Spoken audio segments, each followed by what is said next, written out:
All right, here's the YD-2 AC. Been doing some tuning with the gyro. There's a awesome set screw right on the gyro that allows you to increase or decrease the sensitivity of gain when it's kicking in. Make that more understandable. It's intrusive and less intrusive.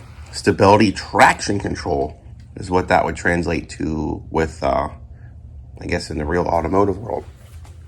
So what we have, I'm at still learning how to do this, so I'm at moderate intrusive, but you can tell it's in the sensitivity in the wheels, the gyro.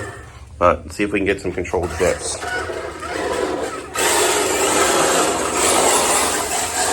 See, that was a little too much power. If it's looping around like that, it's too much power, but I'm trying to one-hand this, so let's see if I can get it to take this angle right here. There we go. See, that was a slight controlled arc, but I'll get better at the drifting portion of it. There we go. See that? That's what you want. Nice, smooth angles on the turn. Oh, I didn't start steering in time there. It was too early. I'm one-handing this, so see if I can come around this, make a right turn. There we go. That's what you want. That's a nice good drift. Controlling the bursts of throttle and steering inputs. Look around. Let's make a left turn. There we go. Beautiful. It'll get better. Still practicing. Little J turn for you. Well, it would have been better if I had two hands, but I'm trying to record. Almost there. Tuning. All right, I thought it'd be helpful to add this little snippet on here of something useful. So I know I just showed the drifting, and I'm still learning. Excuse me. And my intent was to leave the video at that. But then I thought, I'm trying to save people some frustration. It's really hard to find the tuning information on YouTube of the gyro adjustment.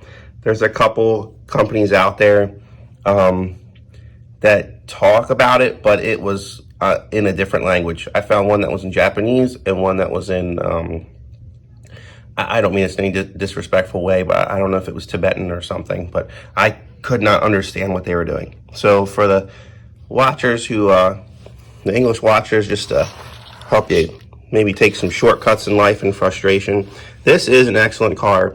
I think it's overlooked a lot because people are assuming that the gyro is not capable of keeping up. If you know how to tune it properly and you have some driving ability, which I'm being honest, I'm still learning, this can be an awesome car. You just have to know what to do with it. So when I mentioned before that there was an adjustment screw in the gyro, so this is your gyro, and right here, so between the LED and the reversing switches, you see the notches right there? In the center is an adjustment screw.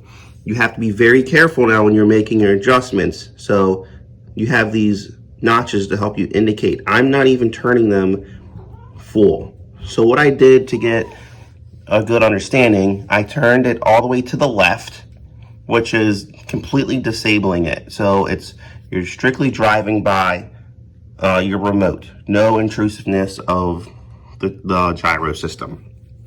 Then I slowly made adjustments, turning it to the right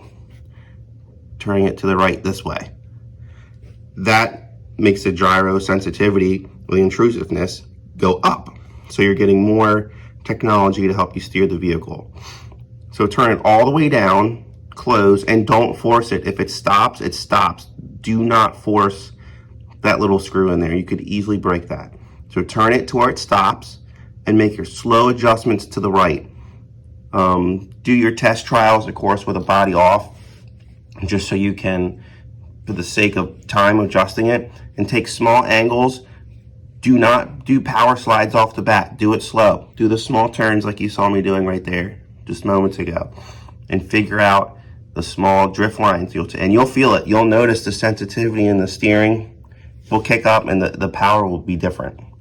So I just hope that's helpful. It's right there. Once again, it's that adjustment screw right there. You probably want to do maybe 1/8 turns. So Not half, not quarter, eighth. I don't know, maybe it's different for everyone when you're just learning. But so turn that all the way to the left till it stops and make small adjustments to the right to help yourself out. And it's an awesome car. I definitely see better potential in this. And that's me just tuning it on this. This is just the, I guess that's a plank, a vinyl plank flooring. And these are not even the best drift wheels. So that is a huge consideration too. This is an MST wheel set, so not the Amazon cheapies. However, this is not even a tire set and wheel set for this floor.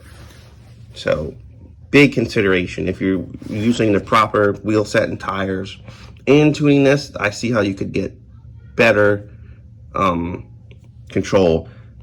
When I was first unboxed this too, I didn't really check out the suspension. So I had in the front suspension and the rear, I felt like it was way too loose. I may be making a rookie error. I felt like the car was incredibly unstable, it was bouncing around. So I did have extra Traxxas, their little shock or strut rings that increased the tension in the springs. I saw another video where people had complaints on the viscosity of the oil in the shocks. They thought that the shocks were either too tight or too loose. So I guess that's all preference and how you're learning. I did not change the oil. I just put additional rings on the shocks above the coil spring just to give it more tension. Because when I first sampled it earlier, see how it springs up? Before, when I did this, I know I can't compare it. I don't have any evidence before to show you, but I would push it and the front spring, it would rise like this. It was just creeping up. Now that I have those rings in there, it shoots right back up, and on the rear too.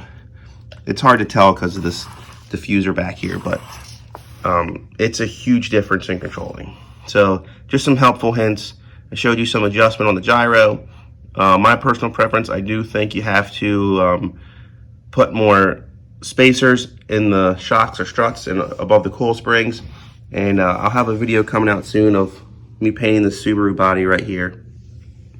And I think it came out nice. It looks white. I don't know if you can see it. It actually has it's got a purple pearl in it. I think next time I'll go harder on the purple pearl.